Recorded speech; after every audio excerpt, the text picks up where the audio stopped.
Hello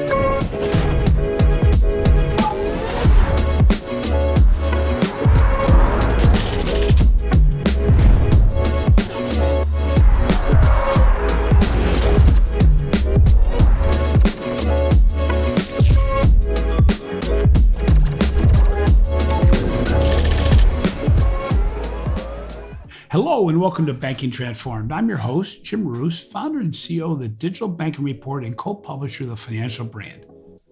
On today's podcast, we'll be discussing how companies that use disruption as an opportunity for innovation emerge from it stronger, while companies that merely attempt to weather the storm until things go back to normal will miss an opportunity to thrive.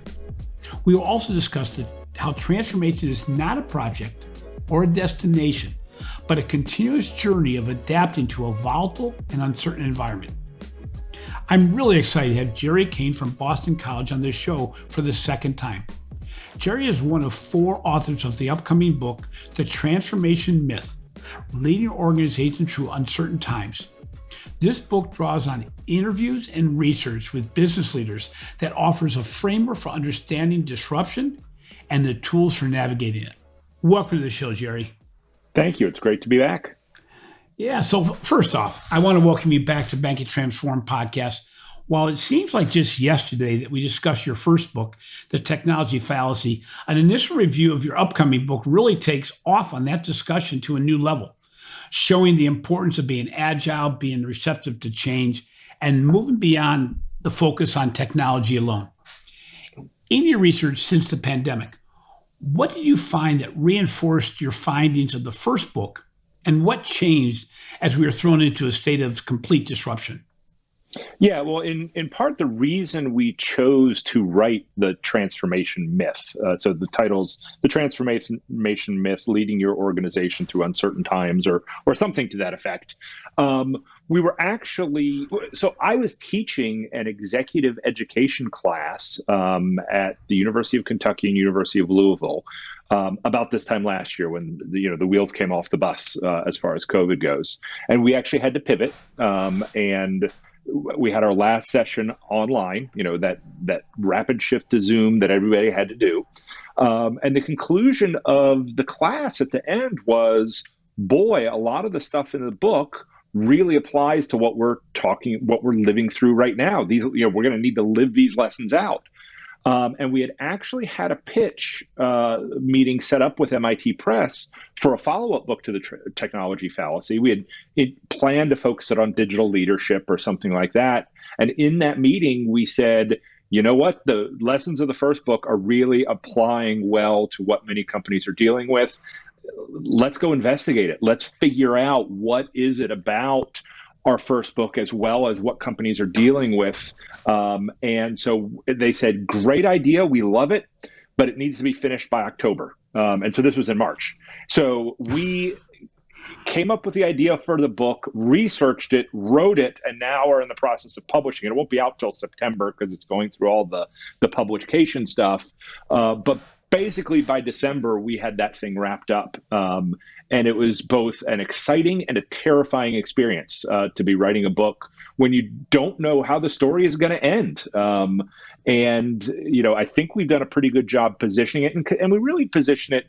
The book it uses COVID as a case study, but it's not about COVID. It's about disruption, because we really found that that's the commonality between the first book and the second book, is this theme of disruption, and how you respond to disruption as a leader is similar in both situations. Now, you said what has gone away and been blown up. If anything, it's the thesis of the first book has been confirmed. Our thesis of the first book, which is the technology fallacy, that people are the real key to digital transformation, I think has played out because it's like the technology was there and just ready for people to adopt it. And that's what we've seen. As people have been scared for their jobs and scared for their livelihood and scared for their lives, they have been much more adaptable to change. And many organizations have seen this as a real opportunity to drive their business forward. So as everybody moved from a physical store to face-to-face engagement, they were pushed into the digital environment, even if they didn't want to go. And even the remote work environment. How well do you think most organizations responded to the critical nature of the change because of COVID? Yeah, and I'm reluctant to answer that question directly because our sample might be biased. We tended to focus on the companies that were crashing and burning didn't want to talk to us. Yeah. It's not much of a story to say, well, we stunk at this. So I'm wary to say, what percentage or whether most. What I will say is I am surprised at how well many companies did shifting, and many companies that I never would have thought of. My own institution itself, Boston College, and many higher ed institutions. I've been talking for 15 years about the benefits of hybrid education, the ability to use digital technology to drive the classroom forward and rethink it in different ways. And nobody has ever paid attention to me because it was just easy to keep up. Why change? And COVID came along and said, you must change. And I'm really stunned at how well many organizations pivoted when they absolutely had to. I was stunned at how well basically the cloud infrastructure held up. There was some question: could Zoom, manage the volume that was going to turn on the minute schools started using it? And they, by and large, handled it without batting an eye. And now some of that is, as I've done my research, is just knowing how robust the cloud infrastructure is.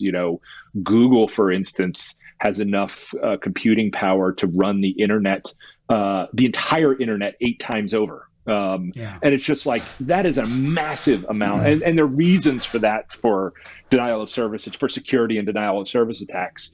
But they've been ready. And I've just been stunned at how well this whole thing has gone, quite frankly, because, and we were discussing in my class the other night, if this had happened 10 years ago, we would not be in nearly as good of a position, societally, business-wise, mental health, as we are today. What's interesting is it really doesn't have to do with size necessarily. I've talked about this, I think, before in the podcast, where a local restaurant pivoted so quickly, where instead of offering indoor dining and walk-in dining, they started building a takeout menu that was one meal a night, and the meals would shift, but they were able to focus on saying, we're going to get one meal correct, make it so we can make it in mass, make it so it can be done into a scale, but not have all these custom orders. Well, eventually they moved to more customized solutions. They also bought 2 huge tents that made it so they could expand outside and have the distancing. But it's in much the same way that small business, some succeeded, some really missed the calling, either because of skill power or willpower. And it's challenging, but it's interesting too. It's hard to even think back a year ago because you kind of forget where the marketplace was. But, it's interesting because when we last talked, the business environment overall and the economic outlook really couldn't have been better. I mean, when we think about it, everything was going smooth as silk. Businesses were doing well. Consultancies were thriving. Today, there's a great deal more uncertainty. Does this change the sense of urgency to invest in digital transformation? And is there a potential that organizations may hold back and try to conserve capital? Well, that's really one of the key theses of the book. And before I do so, let's take a step back. What we found, which I know intuitively, but I was still surprised to the extent of it. For many organizations, COVID was a huge opportunity. So we say it's uncertainty. Some of the uncertainty is we've had a number of organizations that have just seen massive growth in response. Instacart, was sort of just wasn't a household word a year ago. And now they've grown massive amounts. Any cloud-based services have been doubling, tripling, quadrupling in size. Amazon, which was already a behemoth, has only gotten better. Zoom wasn't a word. Now it's an adjective. It's I want to Zoom. Multiple adjectives off of it. And so we've seen, we interviewed Marriott, Hilton, travel, and those were obviously, they saw a 90% drop off in demand overnight. But then you see many of the tech companies see a super boom. Restaurant industry was one. We interviewed a company called Olo, which is an online ordering platform, and they saw just massive amounts of companies adopting their platform because they had to switch to delivery and they needed a way to do it. And so, but the theme of our book, and this was not the operating hypothesis that I had going into when we made that pitch meeting in March, but I'm convinced of it now, is that companies that thrive are those that are going to innovate through disruption. Many companies have, as far as a digital transformation perspective, have seen this as a massive opportunity to drive through changes they've wanted to do for years. And so I really think it would be a mistake for companies to hold back now, because what's going to happen? I actually think, and this is the epilogue of our book. We actually had the opportunity to write the epilogue in December. So we said, can you give us a little bit more time just to find out a little more about this story? And if you think about what happened between October and December, we got vaccines, which in October we didn't know. We had a presidential election in the US, which changed things there. We've had so much disruption between October and December that, one, we say that's the nature of our book, is disruption is ongoing. It may be COVID, it may be Black Lives Matter, it may be whatever, but disruption is the new normal. And so we actually think that the vaccines are going to be as big or a bigger disruption than COVID was to begin with. Because what you've had over the last year is many companies innovating in the entrepreneurial literature, what we'll call stealth mode. They've been ramping up new capabilities and figuring out new ways to compete. When we get back to September 2021, it is going to be off to the races as companies are doubling down on their strategies, are really using it as a time to drive innovation forward. And those who are stepping back and saying, okay, let's wait till we go back to normal. That old normal is never going to happen. And so it's only companies that innovate through disruption that find new ways to drive it forward. So if there's one lesson, is don't wait for January 2020 to come back, because it's not. And the bright side, and this is why I wanted to talk to you 6 months before my book is published, is this is the thing that executives need to be thinking about now. What is fall going to look like? Because COVID we didn't see coming. This next disruption you can see coming, and we have a timeline. President Biden gave a speech last night where he's saying, 4th of July should be semi-normal, fall should be relatively normal. Get ready for that and start planning now for those innovations, because I just think there's so much disruption still coming. We could talk about that in a second. I keep learning about new things as we go back to the office. Well, it's interesting too, because when you talk about what's caused a lot of this, the consumer was forced, as well as businesses, to completely shut down and to go completely digital. For those older households that had never used Zoom or FaceTime, who had never deposited a check with a photo, had never not gone to the branch to do anything, now all of a sudden, everything changed. And as time went on, as you mentioned about Instacart, all kinds of activities changed. They all of a sudden realized that not only does Instacart deliver food, but they help prompt you as to what food you may want based on your habits that you bought over the past, very much like Amazon does, where all of a sudden Zoom becomes a way of communicating, but a lot of financial institutions never had any outside platforms where communication could be virtual. The consumer also got used to Netflix, which and Spotify, that made recommendations based on previous behavior. So immediately what we found in our research is when we asked about what's your digital transformation maturity, not only was it still low, but it actually had gone down between 2019 and 2020.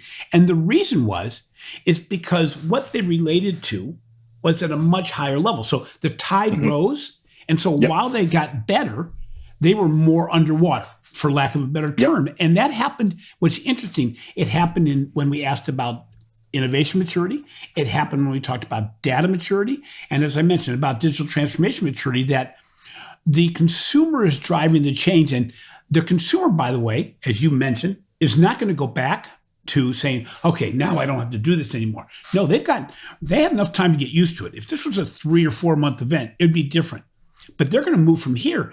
And as you said, as the doors are opened and they can learn to do more and realize how cool it is to try this new aspect or this new aspect. Because at the end of the day, the one thing that didn't change is the number of hours in the day. And right. Now that the consumer can say, I can do all these things at once, I think they're going to be looking for partners that are going to help them make their day more efficient. Is that pretty much what you found as well, I think? Yeah, a couple of things on that. First is we have a whole chapter on customers and habits. One of my co-authors is a marketing professor at Northwestern and former CMO of Deloitte. And he is a big fan of sort of a lot of customer relationship is about habit. And what happened with COVID is it completely disrupted the old habits. And it really was an opportunity for customers to try out new things, whether it's depositing a check online, whether it's DoorDash, whether it's Instacart. And many of those things, now that those habits are in place, I tried for years to get my wife to do Instacart because I just saw her wasting so much time going to the grocery store. She will never step foot in a grocery store again, or at least not in the same, I have to go every week or twice a week. Maybe she'll go for special occasions. That habit is forever disrupted. On the other hand, we were talking about restaurants a little while ago. I asked my class the other night, are you going to go back to restaurants? And the number of heads that nodded yes were there's also the pent up. We haven't been able to do these things for a long time. I forget what my interview with Brian King at Marriott, he called it revenge travel.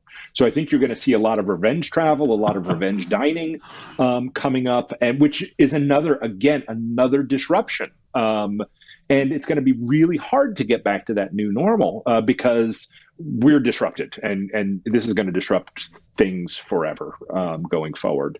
The other thing you touched on was I really like your observation that although companies have progressed digitally, their perceptions is they're farther behind because everybody else is moving faster. And that's actually something we talk about in the technology fallacy, that we predicted it, that was going to happen. So it's important to note from a digital perspective, your competition is not the other companies in your industry. Your competition is the Netflix, is the Spotify's, is the Facebook's, because is the Amazons, because that's what customers have come to expect that a good digital experience will look like. And that's what they're going to compare you to. Now, then there's oh God, we can't be Amazon, we can't be Facebook, we can't be Google. But the tools are there. The tools now are much more robust than ever before. I think cloud computing and software as a service is going to be the MVPs of COVID, because you can really get access to world-class software that is secure through these platforms. And in the book, we talk about them as Lego blocks. And you can just assemble the Lego blocks of the tools you need. Don't go reinvent a digital experience from the ground up. And in fact, if you've waited this long, that might be a good thing, because let's get into the cloud. Let's get these up to speed so we don't have these legacy problems going forward. And that, I think, is going to be, my hope is that is something many leaders are waking up to right now. Well, it's interesting you mentioned it, that, all these wake up calls along the way. But I think, when you look at what you just described and the new experiences, those organizations that thought that digital was a checkbox, that, we now enable our customers to do what they did before digitally, they're missing the call. Because what we found in our research is most financial institutions, their new account opening, their digital loan process takes still between 10 and 12 minutes on average across the industry. Yet I can open an Apple credit card in less than a minute. Actually, it's 4 screens. Or that a consumer says, why is my financial institution not telling me that I should be transferring money between savings and between checking and savings like Acorn does? Or why is my buying experience not feel as good as when I get like Uber Eats delivers my meals? Mm-hmm. I mean, it's interesting how new players, and it's interesting when we start digging deeper. And it's the same thing you saw in your first book, is that, well, the CEO of Lemonade, I reference him often because he said to me, the biggest hurdle to digital transformation is legacy leadership.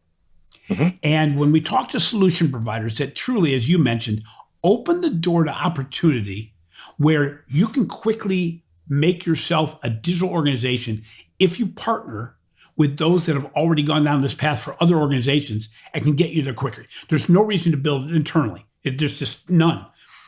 But when you look at that, do you still see that, the one underlying problem between the success and failures is really at the top?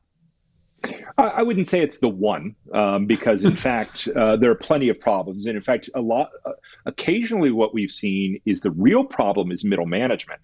You've got senior leadership who really want to drive change, who are open to it, but that requires pushing decision-making down into the organization, and the middle managers are reluctant to step up and make those decisions because you don't get fired if you don't have to make decisions that are consequential.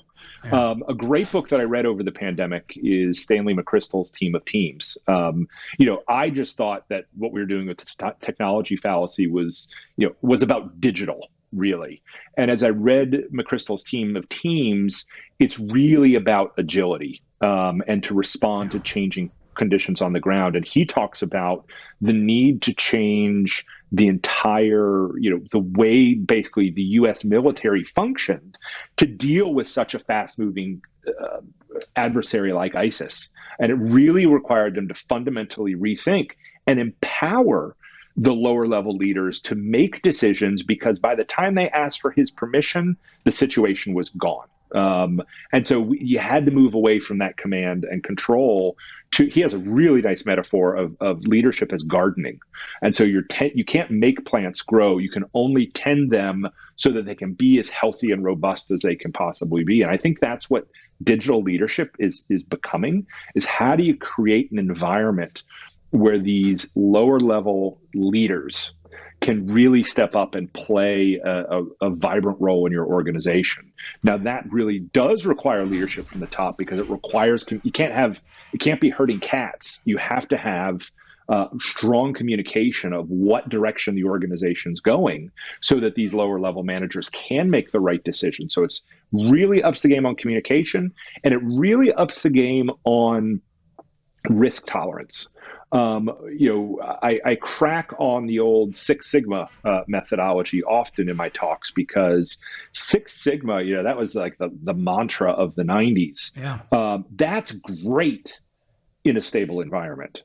It's really terrible in an environment of disruption, because in disruption, I think this is something that I think COVID has shown. You have to be free to experiment. You have to be free to fail within reason. You have to be free to learn, because you don't know what the environment is. And that experimentation and risk tolerance is one of those huge mindset shifts that really differentiate legacy leadership from digital leadership, that it's not about always knowing the right answer. It's about trying things until you can figure out what the right answer is and being transparent about that. The last thing I'll say, as far as COVID, that I've heard in multiple places, has been the rise of authenticity amongst senior leadership. And that's something I hope we don't give, and many people say, I hope we don't give up, that we've been able to talk with each other, to each other as senior people, as as remote, everybody's beaming into their houses, a new sense of authenticity that many people have really embraced, and I hope that stays. And I think many of the most successful leaders over the last year have been those that can be authentic. It's interesting you talk about the leadership and the middle level leadership. One thing we found also in our research is that those organizations that don't engage their middle managers and their employees overall in what they're trying to do digitally, they forget the fact that those middle managers and those employees that are customer facing are in fear of their jobs. And so whatever mission you put in place If you don't involve them in the process and make them aware of what their role will be going forward, they will do everything possible to undermine your mission because they're fearful of their own personal future. Yep. And we forget about the fact that, this is what's happened in retail, that people in the retail stores thought, geez, if digital comes, I am gone. Well, those organizations that have made those people part of the process, have helped them engage with customers after they've bought something or after they've opened a new account. Those that have actually involved them and helped train those people to the next level realize that they not only keep the employees longer, but they're bought into the culture. I mean, Amazon investing so much money in the technology training of their employees it's got a long-term view in place because they realize that their ability to get employees in the future is going to get more and more difficult, really skilled employees. So they might as well build that from the foundation up with their own people that have already bought into Amazon as brand. So we're going to take a small break right now and recognize the sponsor of the podcast. Is your organization trying to embrace digital banking transformation in 2021? Are you trying to elevate the customer experience? Figure out what technology you want to implement to improve the customer journey. Look at data analytics to really better understand and personalize the customer experience. And you're trying to make it so that more of your employees can buy into and be part of your digital banking transformation. If this sounds like you, I ask you to reimagine banking with our newest podcast sponsor, Microsoft. They give you the opportunity to unlock new opportunities at speed throughout innovative business models, deliver differentiated customer experiences across channels, products, and services, and redefine new ways of banking. Microsoft and its partner ecosystem help banks to achieve differentiation through sustainable growth, streamlining core systems, reducing cost and risk, and delighting customers and employees. If you're in the midst of a journey, trying to figure out what to do next, maybe trying to find out what other organizations are doing to lift up their experience level, I really encourage you to look at Microsoft. For more information, visit Microsoft.com/financial services. Welcome back to Banking Transformed. So I am joined today by Jerry Kane, professor at Boston College and author of the best-selling book, The Technology Fallacy, How People Are the Real Key to Digital Transformation, as well as an upcoming book, The Transformation Myth, Leading Your Company Through Uncertain Times.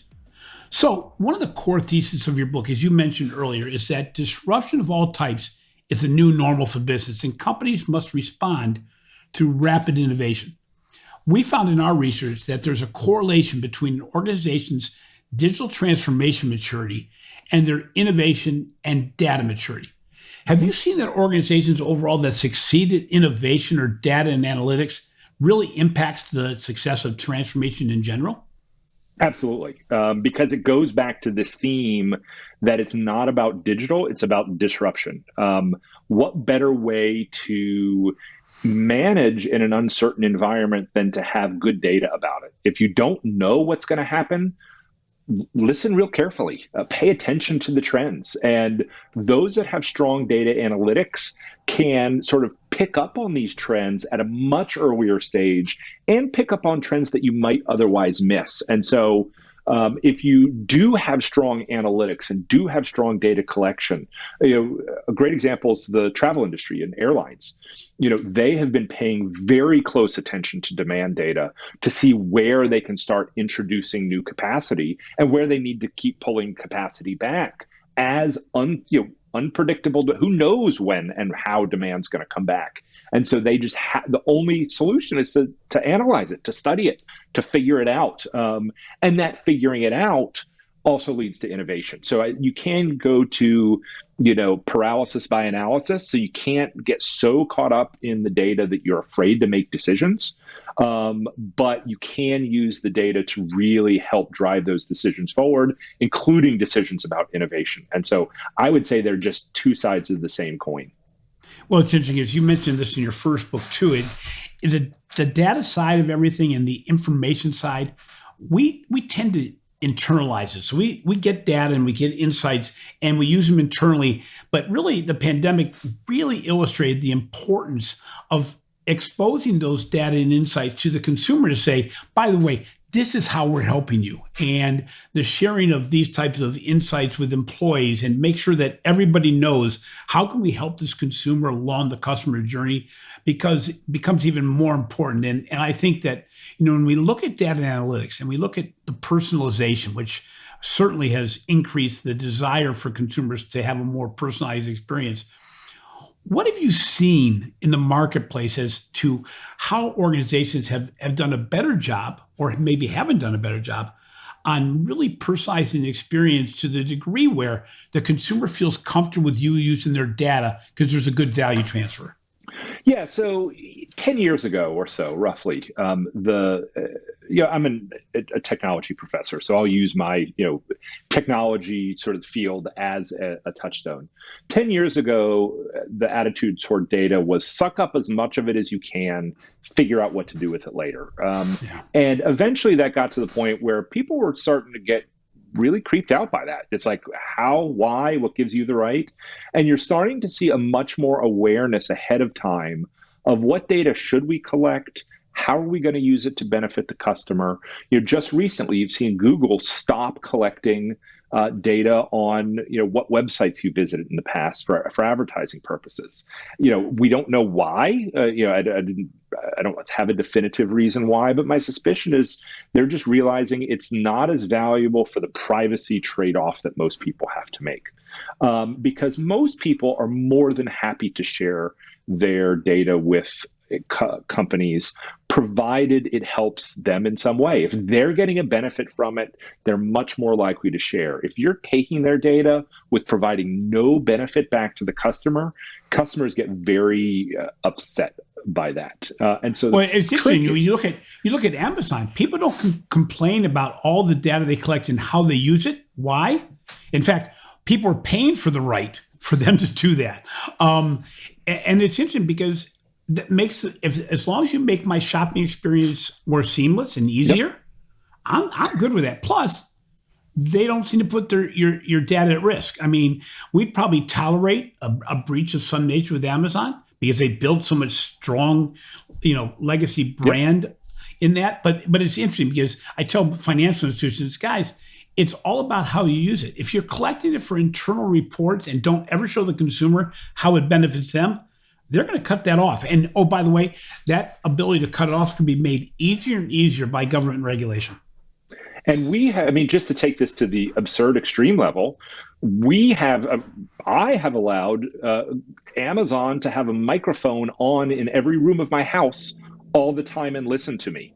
I mean, how creepy is that?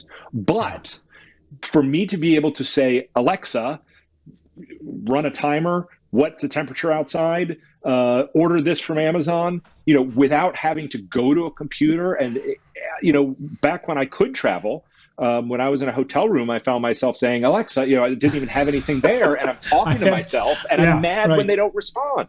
So I have enabled a huge amount of invasion of my privacy because the service is valuable to me. And it's going to be different for every person. Of course. For instance, I'm the same way. People who I have nothing I'm hiding. Alexa. Yeah, I have nothing I'm hiding, so I have no problem with that. In fact, I love to see how it's used for my benefit. Sometimes I go, it's a little strange, but Disney found with the bands, the family bands, that the ability for a talking character to address your child by name simply by being close to them, it freaked out the parents until they saw the reaction of their kid's face. The and they kids loved it. I'm good with that. I'm totally absolutely good with that. We had that same experience with my son. We were one of the first Magic Band users, and we were in line for one of the rides, and we scanned to go in. And he said, "Connor, have a great time," and he just thought that was the best thing ever.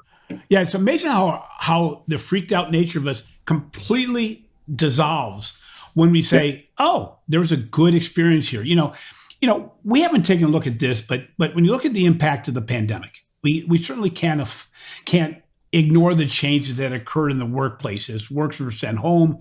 Collaboration on major tasks had to occur via digital meetings. And the concept of digital care became an instant requirement. How do you envision customer care, but also more importantly, the workplace to change in a post-pandemic world? I think that is still an open question, and I think nobody has any idea. And I say this as somebody who studied it extensively. A great example here is I was on an interview with a company the other day, and this is a company that a year ago had 20 employees and now has 90. They were all co-located before. As they have grown, they have taken advantage of the ability to hire from wherever and have hired now a globally or geographically diverse workforce. Yeah. And so one of the employees, a 20-something, really wants to go back to the office. The CEO is like, how do I bring him back to the office when now my workforce looks entirely differently than it did before? I don't want like a insider outsider culture, right? Bringing him back to the office. Another phenomena, this person will remain nameless, works for a company. And in the pandemic, and I've had this example several times, when the pandemic hit, they just moved. They moved to where their friends and family were. They moved to Colorado to go skiing. So many of the workforces, even if they were co-located at the beginning, now are in very different places. And so how do you bring that back to the workplace? Now, I think we're going to see some really innovative models. One of the things I've been toying with in my own head is companies that are quote unquote virtual all the time, but get together for 3 days every month or a week every quarter in a co-located place and choose a different destination. So you get that combination of in-person interaction plus the efficiency of remote work and the flexibility of remote work. I think we're going to start seeing all sorts of interesting. It's going to be the Cambrian explosion of organizational forms and educational forms, because absolutely now those educational organizations that found that they could deliver digitally quite well, and some students actually do better in that environment because maybe they have a work issue that I need to work on the moments that I'm not going to school so I can go to school. We're going to see a lot of change in the models, and it's not going to be the way we're arguing now in an on-off world. I mean, it's either all this or all that. The reality is it's not the same model that's going to work for everybody. Because we've also seen, and I'm in education, where students have said, "Oh, thank God, I am so thrilled to be back in a classroom." Yeah. And actually sort of in this learning environment. One of my students said, "I'm never going to take the classroom for granted again." And so, because there is some value in in-person learning, there's also some bad in-person. It's how do you figure, and this is what's going back when we go back to the office. What is it about? We just did a Sloan Management Review article on this that comes out of the new book. What are the things that co-located work is really good for? It's really good for building culture. It's really good for onboarding employees. It's really good for developing new ideas and brainstorming. It's very good for serendipitous connections that you wouldn't, like relationships and conversations you wouldn't have otherwise, which are incredibly valuable sources of information. I completely disagree with anybody that says we are going to be all virtual all the time going forward. It's just not feasible.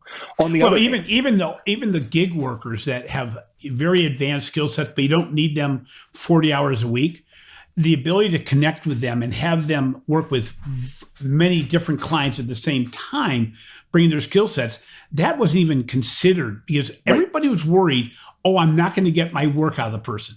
Well, we very quickly realized it's really about deliverables and not how many hours you work. Because Lord knows with kids at home, you weren't able to determine what those hours are going to be.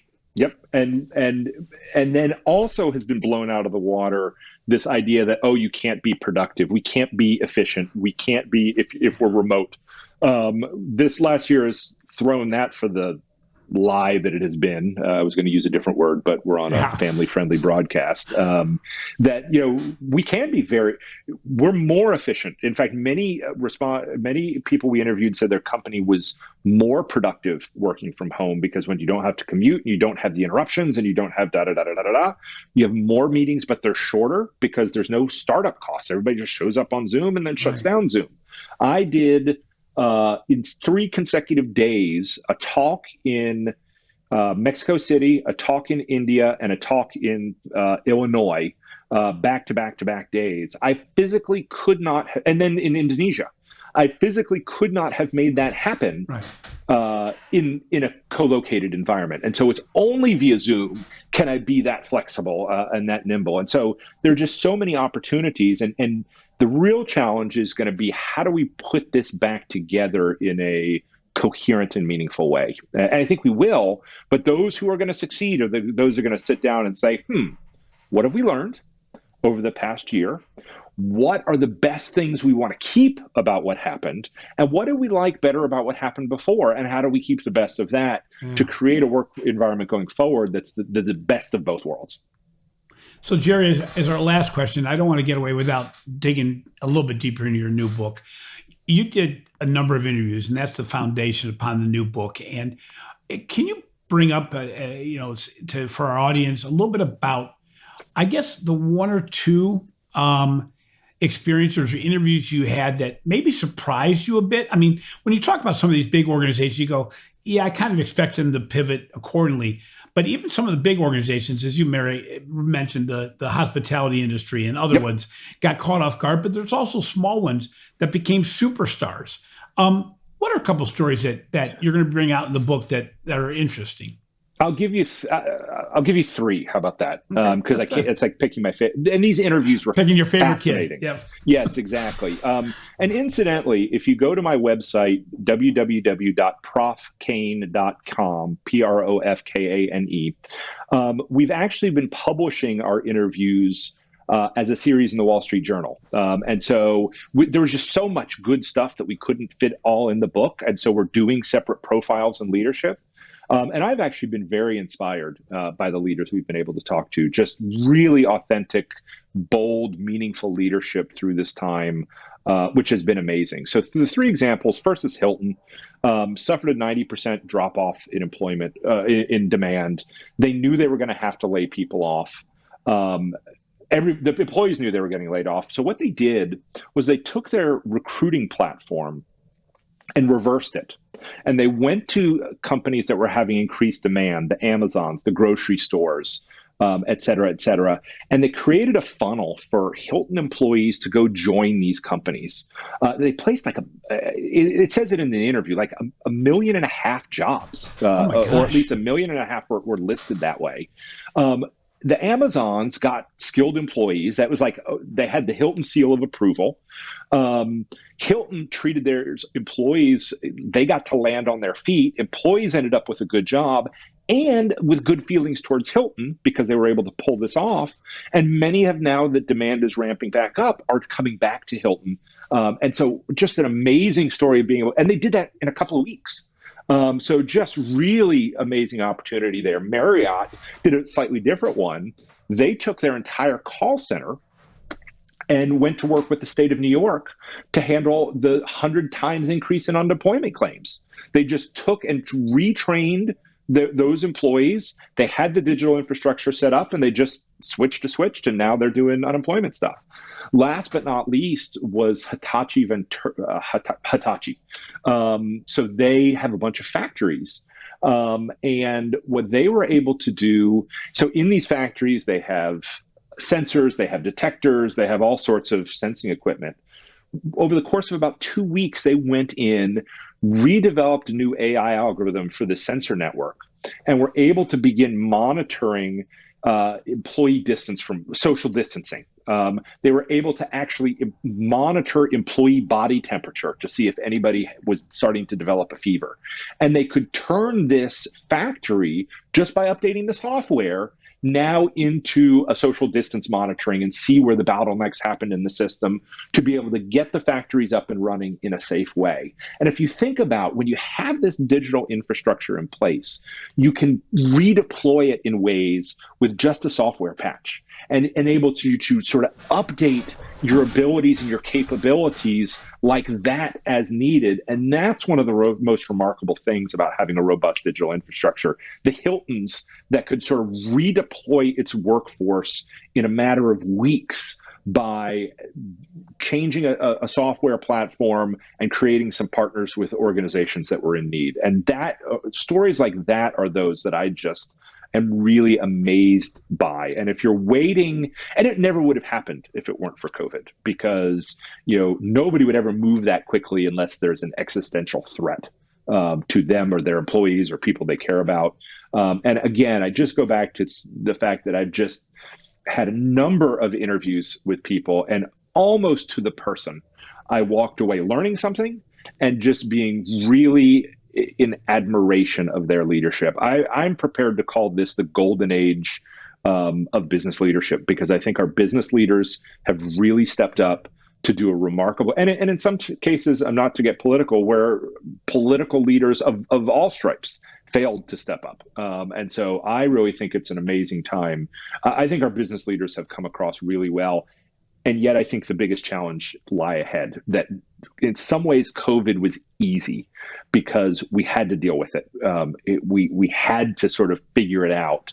The next challenge of leadership is September 2021, as companies are figuring out, do we move forward or do we go back to the old ways? And I firmly believe that those that just choose to go back to the old ways are not going to be long for this world. And we really need to use this as an opportunity to figure out how to lead truly 21st century organizations going forward.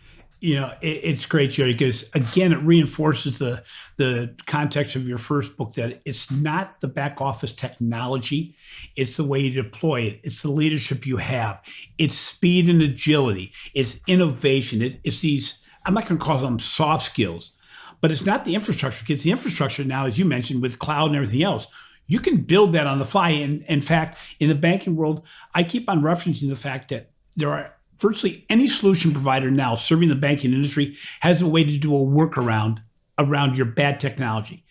But they're going to deploy it in a new way. And they're going to deploy it so employees have a better access to it. They're going to deploy it faster and easier, because we didn't talk about, but when you talk about the difference between one company and the other, it's going to be speed and simplicity. Either the speed and simplicity of how you make my life easier, or the speed and simplicity of how you deploy your solution in different ways. And Jerry, again, I think you were the first podcast that broke the rules of how long we wanted to go.